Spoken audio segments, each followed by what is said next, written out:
I appreciate everybody joining. Like I just said, I'm going to just kind of go over penetration testing, show people some examples of kind of what to expect and what not to expect, and then kind of just open up things for questions. The speed of it all really kind of depends on how the content I'm showing goes. But overall, I hope everybody takes something out of this presentation. So just kind of starting off here. What is a penetration test? So hopefully everybody has a little bit of knowledge on this topic. And if not, well, that's what you're here for, right?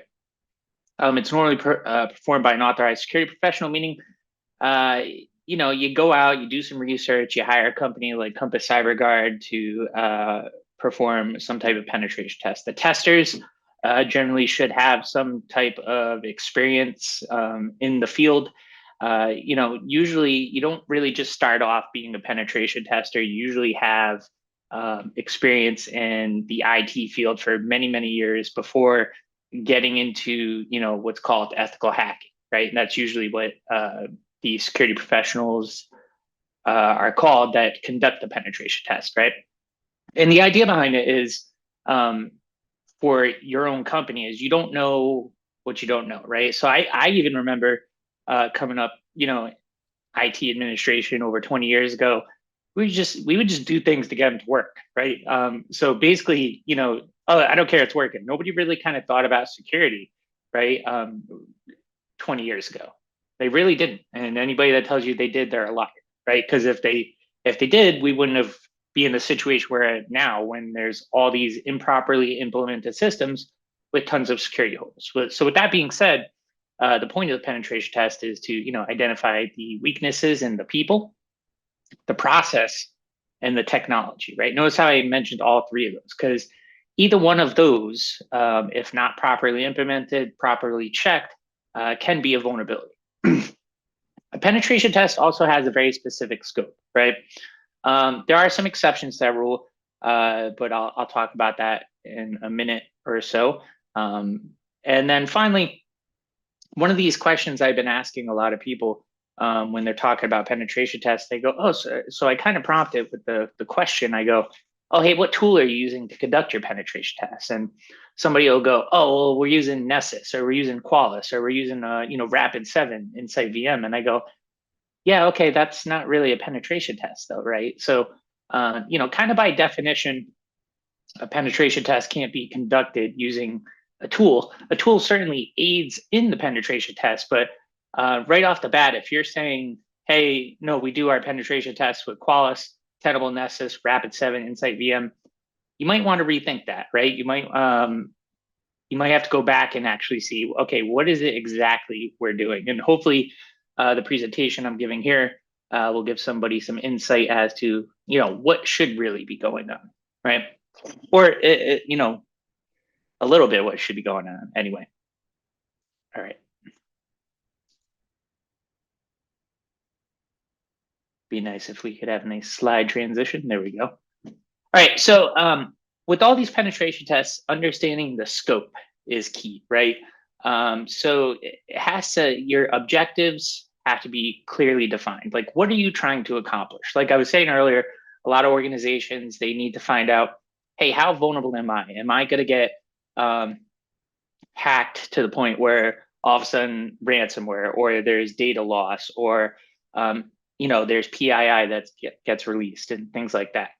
And the other kind of question is, like, you have to ask yourself, who has ownership, right? Who has ownership of the system that you want to test? And again, what are you really looking to do? Is this something that you're doing because you need a checkbox for some insurance policy?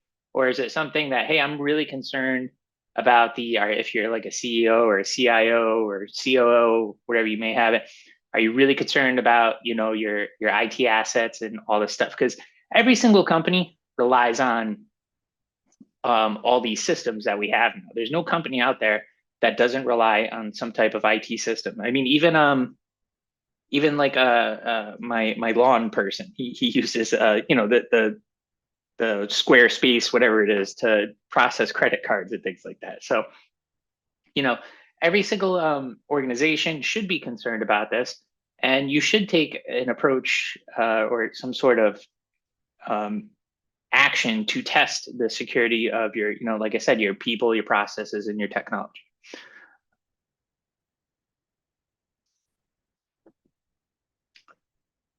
Okay, so generally speaking, right? We have the main types of penetration tests, right? And there's all sorts of different ones, and I'm going to spat out more, but the main common types of penetration tests, you have an external network penetration test, an internal network penetration test, a web application penetration test, a social engineering test, and then something called red team exercises. On top of that, some of the more uncommon ones, right, would be something like API testing, right? Application programming interface testing, mobile application penetration testing. Trying to think some other ones, there's just, it all really depends on the system, how it's implemented. A lot of people talk about like a cloud-based penetration test. Again, scope is important with that type of thing. So when you're talking about the cloud, right, you have to make sure you understand what you're asking for, right? Because a cloud server is just the same as any other server, right? It all depends on how it's accessible to users. And again, what are your goals with that penetration test? So normally when people come at me with, oh, I want a cloud-based penetration test, a lot of the companies out there, I see what they're doing is they're using authorized credentials to scan for misconfigurations. And, that's not, it's good to do that. Certainly it's good to do some type of security check on that, but it's not like a full penetration test. You see that a lot in AWS and in Azure for sure, and Google Cloud Platform. All right, just kind of moving on. So the first topic, right? The external network penetration test. So it's probably a lot of times I think clients or customers or anybody really, they get confused as to what this actually entails, right? So say you host a website, right? And you're like, oh yeah, I need an external penetration test to make sure my website's secure. Well, an external network penetration test isn't going to necessarily make sure that your website is secure. Because what this external network penetration test does is it looks at services, issues on the server end, normally that would cause a breach in your organization.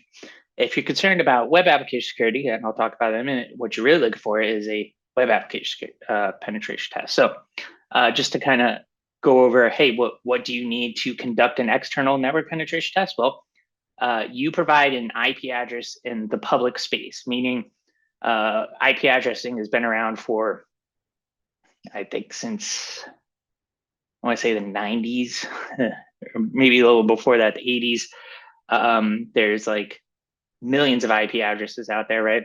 The public space IP addresses. And then if you want to really get into it, there's IPv6, which ends up being billions of addresses. But every organization should have a very specific IPv4, IPv6 address that they use to host certain services that they need to make publicly accessible.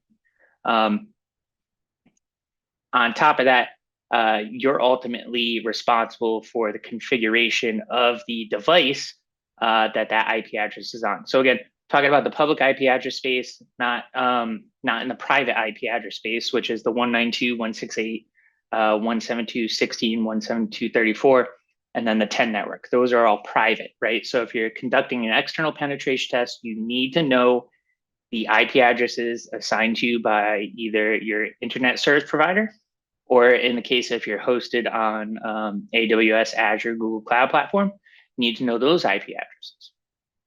All right, so when conducting this type of test, available services are identified, available services are enumerated, and then eventually exploits are attempted. So what some common things that you see with this type of testing, common ports is 443 and 80, which are usually associated with web traffic. Port 22 is a management service, SSH. Port 8443 You see those a lot on firewalls, right? Firewall administration pages, sometimes SSL VPN connections. And I do see 161 out there, even though you see it more being SNMP version 3, which is a very secure implementation of SNMP, but you still see the banner that it is up and running. So this is typically what you see out there. Again, there's always exceptions. It really just depends on what's being hosted out there. Sometimes you'll see, surprisingly enough, syslog type things. Just again, it's a mixed bag, but for the most part, generally speaking, you don't see too many things published externally. And again, with the external pen test, you do see 443, which indicates that the IP address is hosting some sort of website, right? And again, a web application test is outside of the scope of an external network penetration test. Generally speaking, it all really depends on the company you're working with and what you were asked, what you asked to be conducted, right?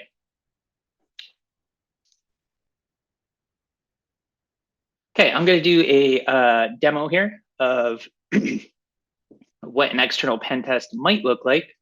And I'm just going to go through some steps and I'm going to try to explain along the way. Hopefully things don't break, but I think we got a pretty good understanding.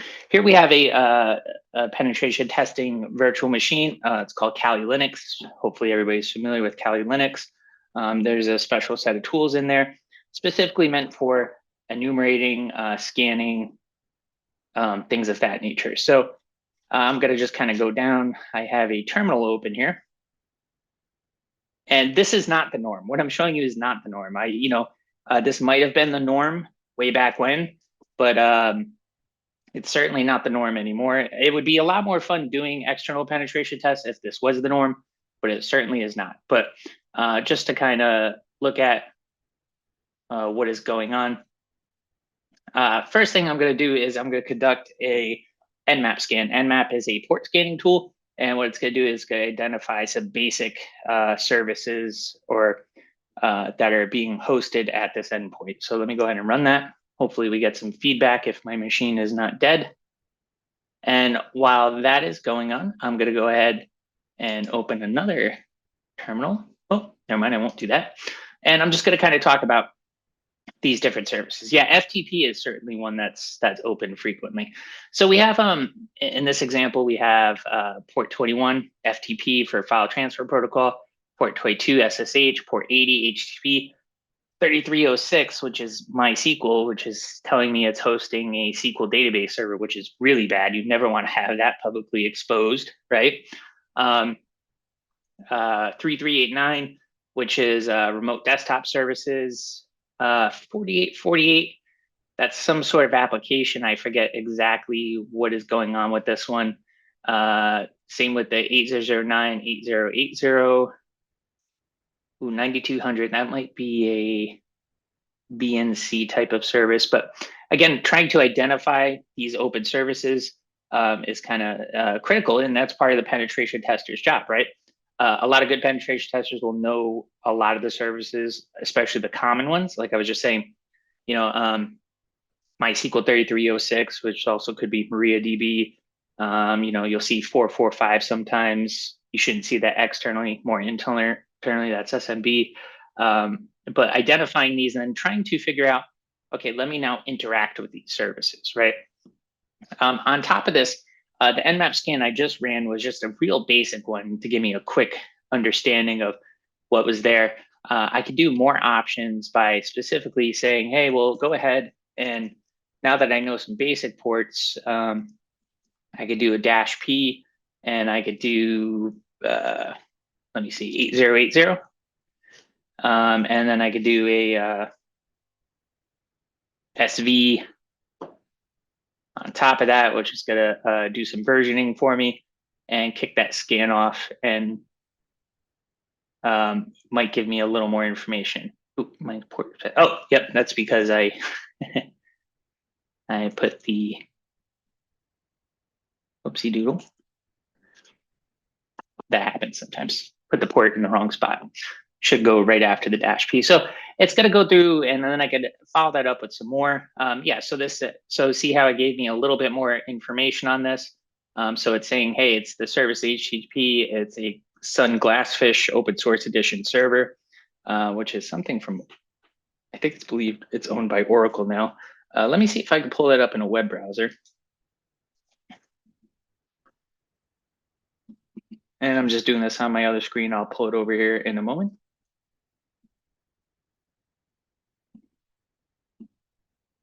Ports 80. Yeah, here we go. Yeah, so Glassfish server.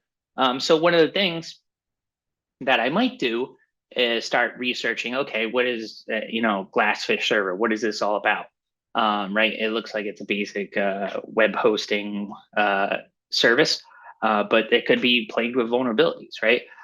The other thing that might identify certain vulnerabilities, which I'm not going to demo here because I want to make a clear distinction between a penetration test and vulnerability scan, is I could conduct a vulnerability scan on this, and that's going to automatically check the version of Glassfish and look for known exploits with that, right? But with that being said, just because the vulnerability scanner doesn't show anything necessarily vulnerable, doesn't mean that there isn't a problem. There could be something like really simple that a vulnerability scanner is not going to be able to pick up on, right? And that's why it's important to have an experienced penetration tester do this. So that wanted me to go to localhost. I'm going to just try to go port 4848, which is another port that we identified. And it looks like it's starting up this admin console. So again, this is all something that, if found during a penetration test, I should now be interacting with this. Now, keep in mind what I said earlier. This is like a web-based administration console. This isn't necessarily a web application. So in terms of an external penetration test, I'm definitely going to try to log into this, right? Even though it's a web-based form, it's a web-based tool. It's not a web application per definition per se, right? And I'm just trying something. I can't honestly remember this. I'm just trying to admin password, but that's something you would do. You would send. We could fire up a tool to send username password combos until we get a hit. We could try for different things like a SQL injection just to get to that login page, right? All these different types of activities. Okay, so hopefully we kind of ran through that. The other thing I'm going to do now is, this was a basic TCP scan. Another thing that you never want to really overlook, which I did kind of mention earlier, is SNMP. So I'm cheating a little bit here because I know that port 161 is already open and available, but I could do a full UDP scan, which would take a very long time because UDP is a connectionless technology. So it's kind of hard to scan, but I'm going to go ahead and do a scan on port 161, which is SNMP, and see what I could get. At the same time, I'm going to throw in this -A option, which is going to run some further enumeration scripts against that service. Excuse me.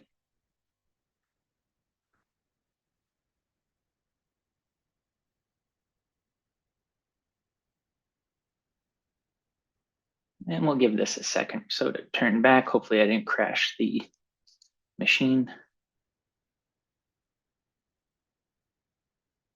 And kind of while that's running, the next thing I'm going to do is I'm going to, oh, there we go. That came back pretty quick.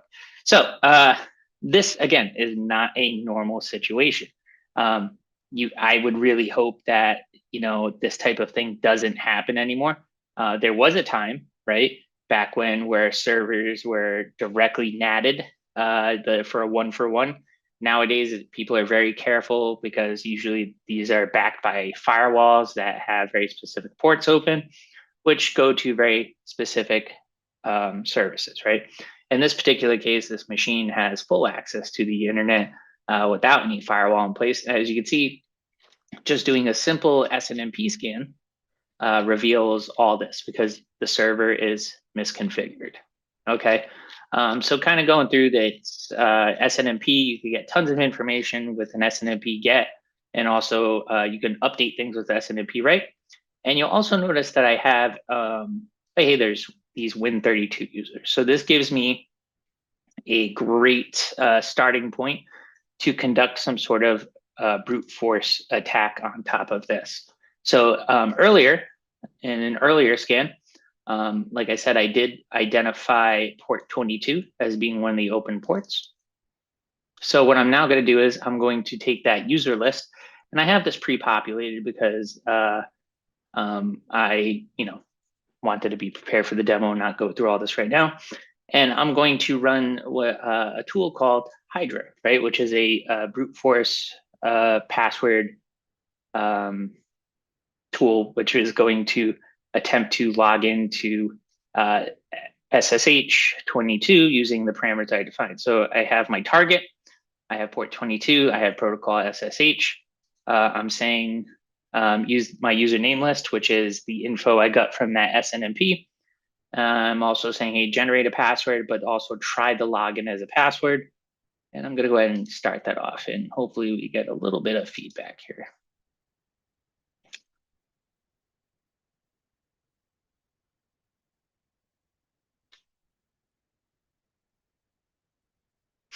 Okay, so kind of scrolling down, I see all these attempts.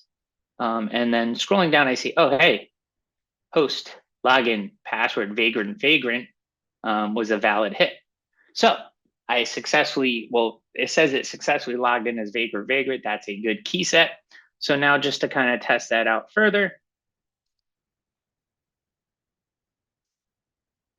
I'm going to try to SSH into this host as this vagrant user with the password, which is terrible because it happens to be the username. So ls or dr, and as you can see, I have access to this server. I don't know if this works with vagrant. Oh man, I'm brain farting hard here. So at this point, right, it depends on the engagement parameters, right? This is obviously a pretty big finding. It depends on, what we decided during our calls and our agreements. I could take steps further to use this as a jumping off point to further myself into the system. Or, sometimes personally, if this is the only issue that they have, I would just go, hey, no, let's stop the test, immediately lock this down. And then externally, you're secure. You have no other problems to worry about, right? Some people disagree with me on that. They're like, oh, no, you should try this, this, and this, and this. And I'm like, okay, true, but how do you fix the problem that caused us to get here, right? And can you do all that other stuff if you fix that one problem? And the answer is no. So I usually take it from here and I tell the client, hey, everything was okay except for obviously this damning vulnerability. And just so you know, if somebody who had a lot more malicious intent got in here, it would be game over for this particular server and maybe even your company. Whole companies get taken down because of issues like this. All right. I'll do a brief pause. Hopefully everybody kind of understood that. Does anybody have any questions for me on that? Just for everyone, you can post the questions in the chat. I do not see any questions yet, Jesse, which must mean that you're doing a killer job explaining everything. Or people aren't paying attention or they just don't care. No, I'm just teasing. Hopefully none of that is not the case. Okay, great. Let me go ahead. I'm going to pull up the slides one more time, and I'm going to move into, the internal network penetration test. So very similar to, well, not similar at all, actually, I'm sorry. So the internal network penetration test, right? What does this entail? Well, you have to provide us with access to your internal network. I know that seems kind of crazy, but the whole point is to see if you're assuming some level of breach at that point, right? Usually they're conducted in person or remotely. So the way Compass does it is we prefer to deploy a small form factor computer. You plug it into your network. it calls out to us on a server that we control, and we're able to interact with that machine and conduct a penetration test from that machine. In person, we would bring our own equipment, plug in, and conduct a penetration test. Now, this partially replicates, say, if a user got access to your VPN through the dark web, or somebody clicked on a malicious email, and that email led to some sort of tunnel connection from that user's computer out into a bad actor's controller. So that's kind of what we're going for when we do these. Credentialed or uncredentialed, authenticated or unauthenticated. So I'll say this. If you've never done a penetration test before internally, you want to start with uncredentialed, right? And see what the tester can find, right? And I also say that because it's a good sales opportunity for us, because once we find stuff credentialed, we can come back and say, uncredentialed, we can come back and say, oh, okay, now we're going to do credentialed and see what we can find. So it gives us another opportunity to get in there. But generally speaking, what I'm going to show here is an uncredentialed internal network penetration test, looking for services and how a bad actor typically does it, especially using things like lateral movement and things of that nature, how they're sniffing. And it comes down to just inspecting network traffic, basically. The scope's a good question, right? A lot of times I go, hey, just plug me in on the network and we're just going to see what we can find, right? And sometimes somebody's like, oh, well, don't touch these and don't touch those. And I go, okay, but just so you know, somebody that gets on your network, they're going to be sitting on there for 3, 4, 5 months. They're going to touch everything, right? So, and we also have to understand scope. There's a limited amount of time. There's a limited amount of money people want to pay for this type of stuff. But, I think based off of data that I've seen, a bad actor is generally in the network for 3 months undetected, right? So kind of a similar thing goes on. Available services can also be enumerated, and then exploits are attempted on top of that, right? So just kind of on here. We got a small demo here. Hopefully this one works out as well as the other one. Give me 1 second.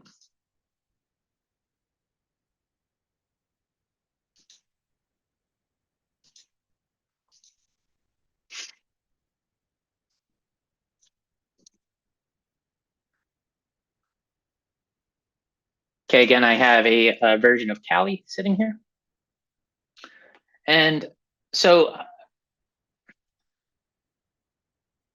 the methodology of the test is always going to follow a certain pattern, right?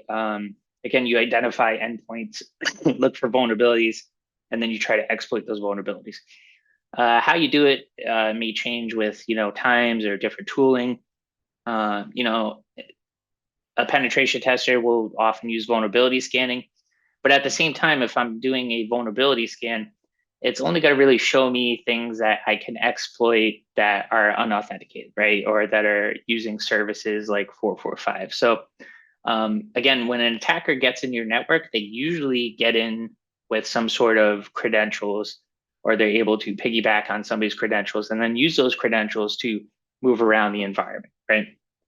One of the things that we've been doing at Compass and then all the other good pen testing companies out there is we certainly do vulnerability scans. I'm not to say we don't do vulnerability scans. It's a great tool for discovery and enumeration that you can set and forget. But on top of that, once you're on the network, it's good to do look for misconfigurations that could lead to an escalation path. So one of the things I'm showing everybody right now is a tool called net execute. And what I'm going to do with this is I'm going to tell it to scan the network that I'm on. And if I didn't know what network I was on, I always just throw in an IPA. It's telling me I'm on the 10.0.0.1.24 network. And I'm not saying that's the scope of the penetration test, but it's a good place to start, right? So I could go ahead and execute this net exec program. And what I'm doing is I'm looking for using it to scan SMB, which is the server message block. which is available on every Windows machine unless the Windows machine is broken, right? It's a requirement for Windows. And I'm scanning the network that I'm on, which is the 10.0.0.0.24 network, which is potential 254 hosts, right? So I'm going to go ahead and enter, and I'm going to type in Cali. I just gave away my password. Okay with that though. And what I'm looking for here is, this is a demo lab network. So what I'm looking for here is seeing if these machines have something called SMB signing set to true, right? And they do not, right? So the SMB signing means that I can capture it being set to true or false. If it's set to true, it means that with every user-based session, there's a non-repudiation type of session token tied to that SMB connection, right? If it's set to false, which is amazing, like why is it set to that by default? And I don't know, it's a Windows thing. I think Windows is slowly moving to that. For example, domain controllers, when they're first stood up, newer ones will have signing set to true automatically, but machines that you join afterwards do not. And that's all managed through group policy. And if you never took a class in implementing an Active Directory network and you're just the IT guy that figured it out, you're probably going to have a hard time. So at some point. So if we look here, we have signing is set to false for these two targets. One is a Windows 10, but it also has SMB1 off, and then one is an older server 2012, right? So that's telling me that I could then, one of the other things I'm going to start doing is I am now going to spin up a tool called Responder, and I'm going to sniff network traffic, right? So what this does is it kind of sits as a man in the middle, and it listens to broadcasts, requests and Windows is a very chatty platform. It likes to broadcast stuff out like, hey, I got a connection. Oh, I got a username and a hash going through, and it tries to connect to different services that the end users are trying to use. That's why it's, a pretty friendly, easy to use platform. So I'm going to spin up this responder tool. And I'm going to just sit here and I'm going to listen, right? Now, while that's going on, I am going to go ahead and start up another thing called a relay service. And I'm going to target specifically that 10.0.0.2 machine that was didn't have SMB signing on. So I'm going to go ahead and do that now. And hopefully that doesn't crap out on me. And it did, of course.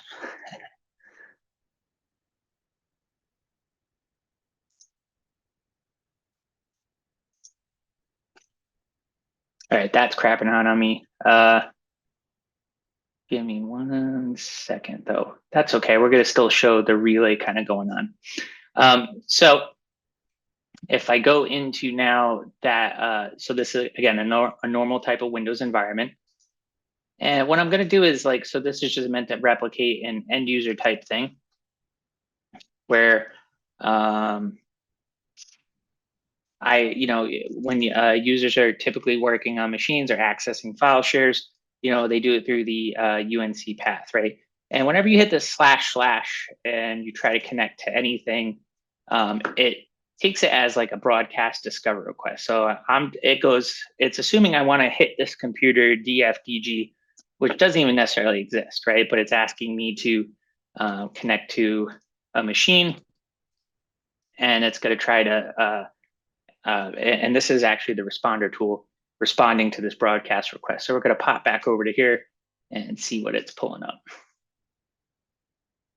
And as you can see, what's happening is it's capturing the hash for my user shacked, which is Sally got hacked on the hacked domain. So I just captured a hash. Now, if my other thing was working okay, sorry. Try it one more time.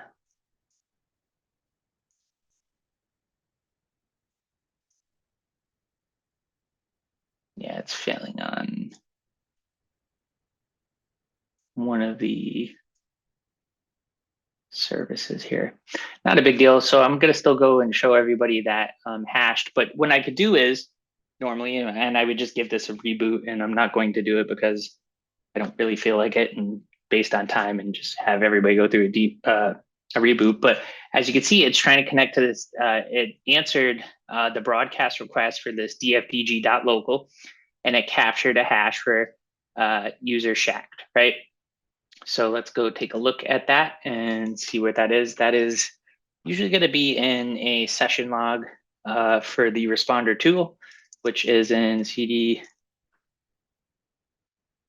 Whoops.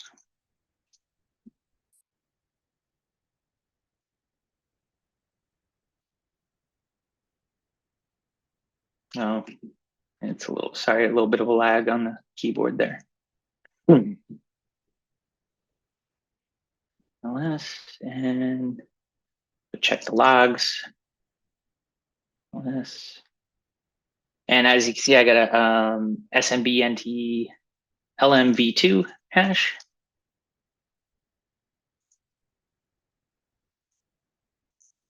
So SMB. And so what I'm looking at here is multiple different captures of a hash for this user, and a hash is just simply their password in an encrypted form. So now that I have this hash, I can then use that hash to relay access to other machines. So it's essentially I have access to the this user's account without even them knowing it, and I could then use it to authenticate against other services, and then elevate privileges from there. I'm not quite sure why trying to run in relay mode to single host. Let me just try in a different I'm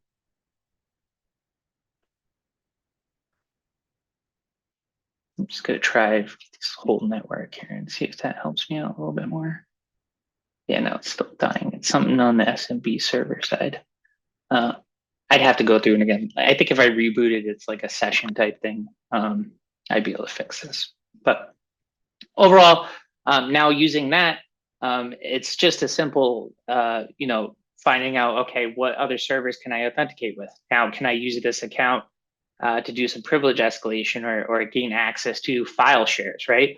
You certainly can. I just can't demo it right now, but that is something a penetration tester and a bad actor is going to do. Definitely a bad actor. They're definitely going to do that type of thing. And using that one little simple process is going to cause havoc on your network. All right. All done with that portion. Excuse me. What I'm going to do is I'm going to pull my slides back up. I'm going to take a brief pause to see if anybody has any questions about that. No questions as of yet. Would like to remind everyone, plenty of opportunity to ask questions now or at the very end, but feel free to put them in the chat now, and I will interrupt Jesse immediately to get those questions out there. Immediately? Oh, man. Excuse me. Get this summer cough going on. Okay, so the next type of test, and again, is called a web application penetration test, right? Normally what you need to give us is access, well, the URL of the application where it's hosted, and credentials. Credentials are a must with the web application penetration test, right? Because we're not, it's highly unlikely that we're going to be able to bypass your authentication and just gain access to the server. I'm not saying it's not possible, but it's happened for sure. It's happened to Fidelity, where they left admin password as a login to their app. But normally what we would like credentialed access, because what we're going to do with that credentialed access is we're going to log in and we're going to look at all the other things under the hood, right? And more things become available when you create an account. I'll think of one I did for a client, and they didn't have to provide me with credentials. It was an e-commerce platform where I was given the platform, and I created myself an account. It's an e-commerce platform. Create myself an account, and then I went through a whole checkout process.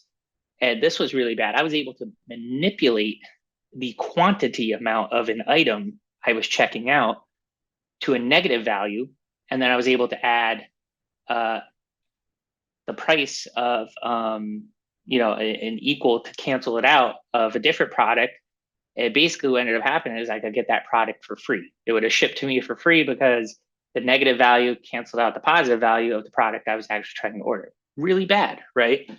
So that's the type of things we're looking at with the web application penetration test.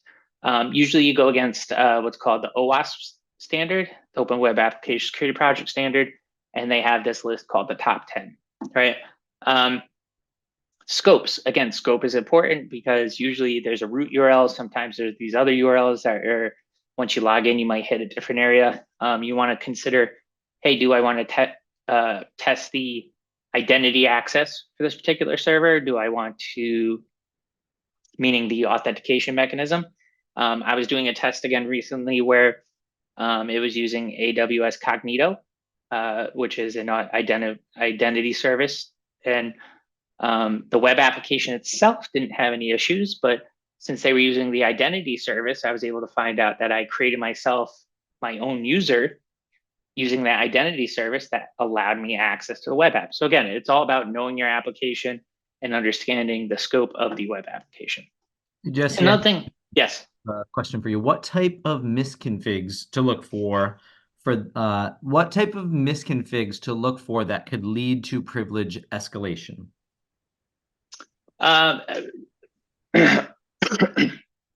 So that example right there, misconfiguration would be not having SMB signing enabled, right?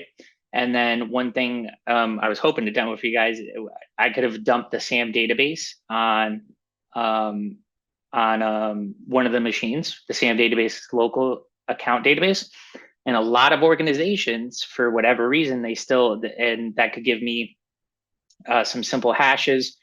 And then we could, so for example, if I could grab that administrator hash from that SAM database, sometimes that administrator password is the same as the domain admin, right? And next thing you know, now I got domain admin.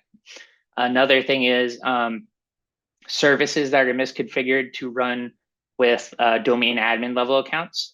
Sometimes I'll make a connection and I'll do a scan with a hash, right? And then all of a sudden it identifies that service and it'll pull the username and password it's using and clear text using because CRED SSP is not enabled, right? Those are kind of two examples that I have there. Hopefully that answered your question. Did we get a thumbs up on that, Nick? Yes, we did. All right, cool. And I have a question for you. Oh boy. How is pen test looking like in the era of AI? Yeah, so that's a great question. I have been using, I've been using Copilot, which isn't as good, I'm finding, as the Chat GPT for certain things. And where it's very helpful for me anyway, and is using it as a tool for me as a penetration tester, using it as a tool, is helping me rewrite code that I'm trying to use to exploit a system, right? So like I'm sitting there and I'm banging my head against the wall because I'm pulling snippets of code and I'm trying to get them to work all together right.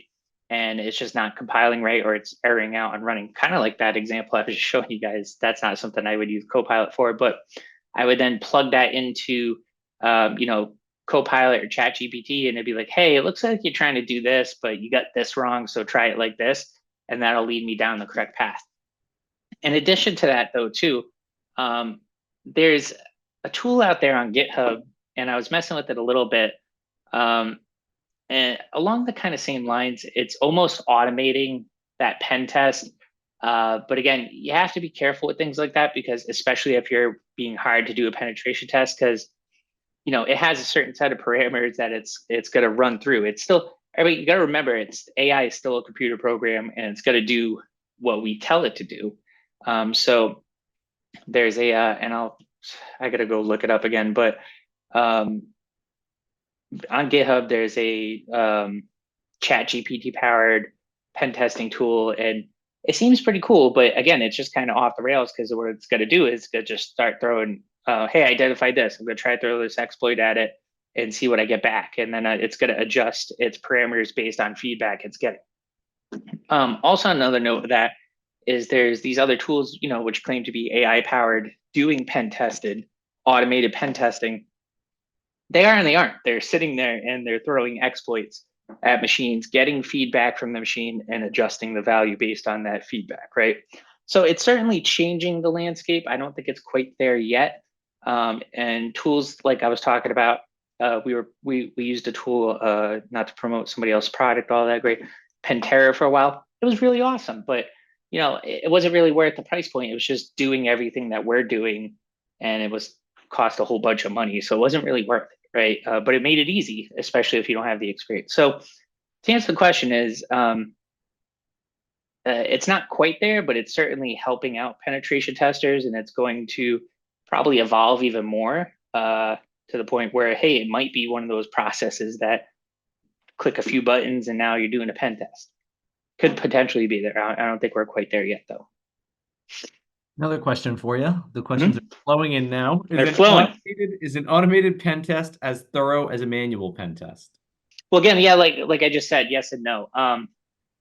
It depends on the person running that automated pen testing tool. Like I was saying, Pentera is one. There's a couple out there now, and they have a certain set of exploits that they like to use that are, known good exploits that are kind of a given. A lot of them leverage that tool I was just showing you guys, where you capture response. They have their own version of capturing those hashes and replaying them, and it makes it a lot easier. So, but they're limited, right? They're limited to what the machine is seeing. When you're doing it like a pen tester like myself, I could be very dynamic. I could be like, oh, hey, that's not working, and it's not working because of this. The tool itself is going to fail and go, okay, well, I couldn't do that. Let me move on, and miss something else. If you have no other capabilities or anything like that, I would say absolutely go with them, because they're way better than they were 5 years ago. So they're pretty good. They're just, again, not quite there, and they don't have the experience, right? They don't know. They just have a set of program instructions to do A, B, C, D, repeat. I did get one other. I'm not sure if this was meant to be a comment or a question. It says, is the AI pen test tool Gray DLG's pen test GPT? I'm not. Yeah, that sounds about right. I think that was it. Pen test GPT. I think that was it. And there might be more on there now since I last looked, right? So that might be it. It sounds somewhat familiar. I'd have to go back in my notes and take another look. All right. All right, that was a lot. All right, moving on. Oh, sorry. And I meant to talk about API calls, right?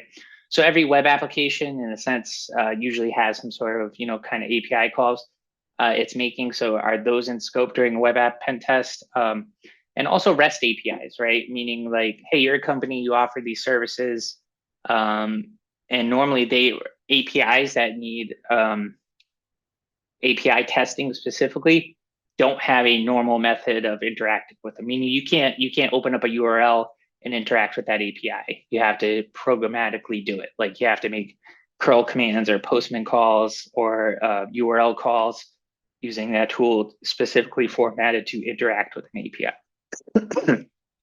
Okay.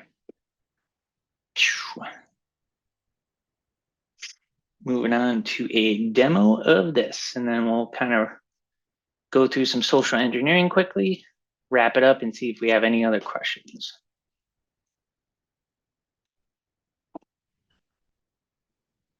All right, that's kind of what I was looking for. It's okay.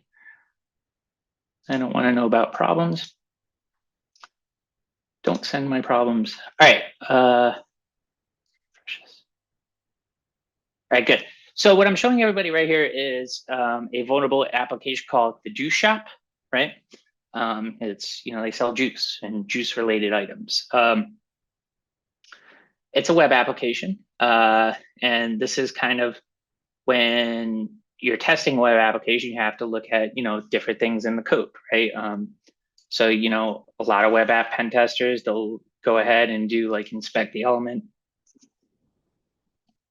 And they'll look for different indications that, it's rare that you find stuff in here. It used to be, right, before developers used to think, oh, nobody would be able to see this. They used to put like comments in here, right? Where there would be like, hey, the admin password is this in case you need it, right? That doesn't happen anymore. Very rare, but it has happened in the past. Other things, it's, you want to look at the application to see how it interacts, things like that. And one of the ways that we accomplish this is by interacting with the web application through a proxy tool. So in this case, I'm going to fire up what's called Burp Suite Community Edition. And I am then going to interact with the web application while making calls to, while proxying the traffic through this Burp Suite tool.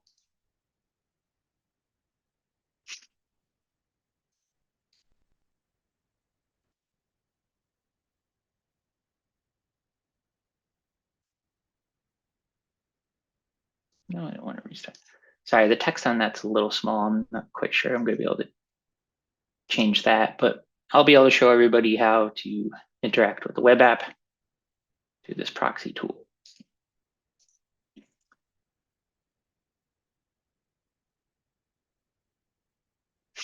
All right, so I just opened up the web app in the proxy tool, and now what this is going to be able to do, it's going to give me the ability to see when you're interacting with a web application, you're typically, you open up a web browser, you go, hey, go to this web app, it goes out and it gets the application for you using a GET request, right? So just to kind of show everybody that, I'm going to do a quick refresh on this, but I'm going to intercept the call to the web server before it reaches there, right? So I'm going to go ahead and refresh this.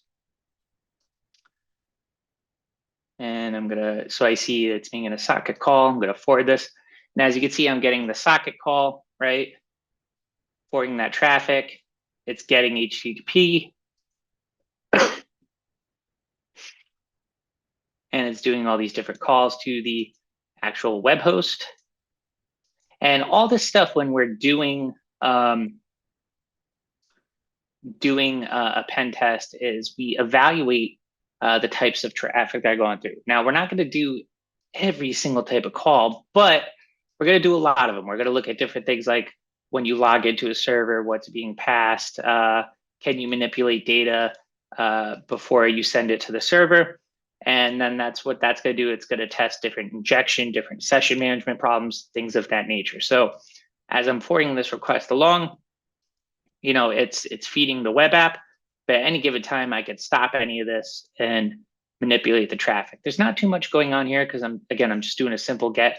I did see a couple things there that were mainly to activate the capture the flag component of the test. But if I go over here, whoops, and I have the app still up and loaded. All right, so what I'm going to do right now is I'm going to go ahead and I'm going to log in, and I am going to create myself an account. I'm not yet a customer.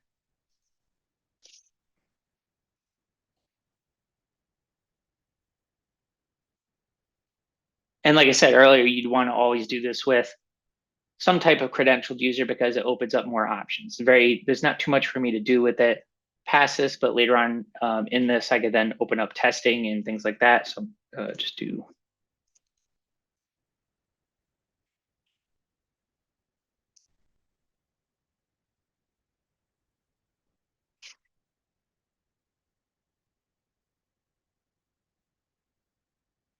And again, just to highlight the interception power.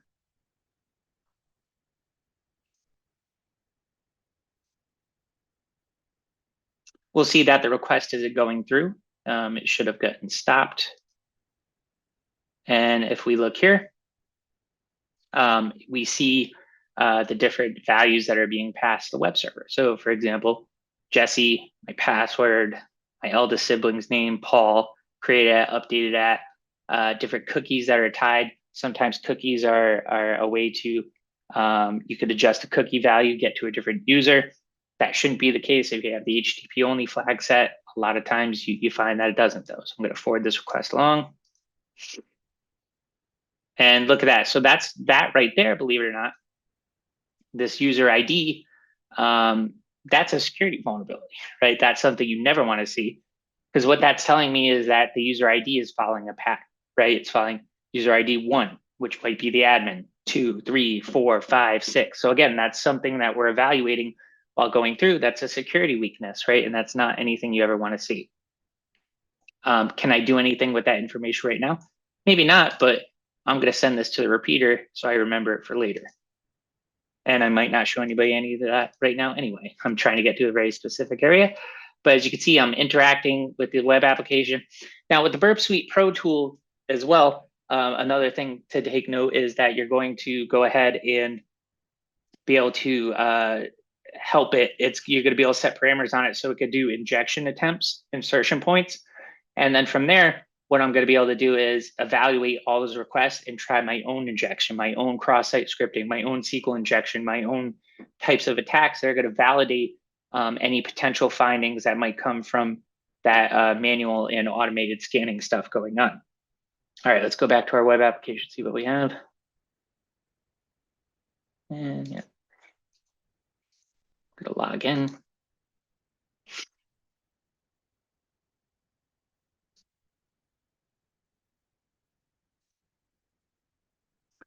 And what I'm looking for here is, and I might skip it for now because we're going to go to the customer feedback area.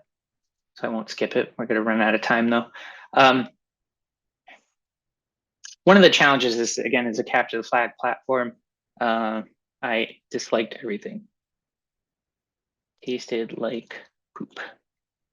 One of the challenges that you're going to want to interact with, and you get scores, and I'm not going to activate the whole entire scoreboard. But again, just to highlight how an application might not be working correctly. What is that, 31 people, 24, 31 order of operations? We'll find out in a minute. Is it won't let me read a 0 star. I really hated the product, or 1. It's not going to let me leave a 0 star. So what I'm going to do is I'm going to try to trick it into leaving a 0 star.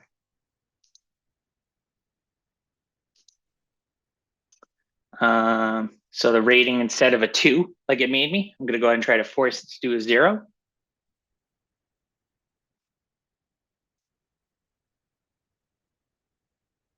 Hopefully I did that math right. I did it kind of quick. Order of operations, right? And let me see. So that's one of the things I would do. It probably didn't go through because I didn't do the capture right. What's 6 times 6 times 6? That's the, oh boy. 6 times 6, 36. All right, listen, I'm not doing math right now. I'm here to show you guys web app stuff. But again, that's the type of thing you're going to look at with the web application penetration test, looking at ways to manipulate the data to force the server to accept something it shouldn't. If I had done that capture rate, it would have definitely accepted my 0 star rating. We're kind of running short on time. The final note I'll say here, right, Nick, we only had the scope for an hour, right? We did. Okay, I'll open up to some additional questions, but the final piece I will say is that, your main types of penetration tests. The other thing I kind of wanted to touch on quickly, and I'm sorry I went a little over, is social engineering, right? So social engineering, and I'll just pull up my slides quickly, and hopefully we have another minute or two for some questions. Social engineering, again, this is the main way attackers are getting in. They're using trickery and to get you to input data. So just, make sure that your users are aware, you're aware that of different bad emails. Everybody should have had these lessons already, but things like these are how these attackers are getting credentialed access into your system.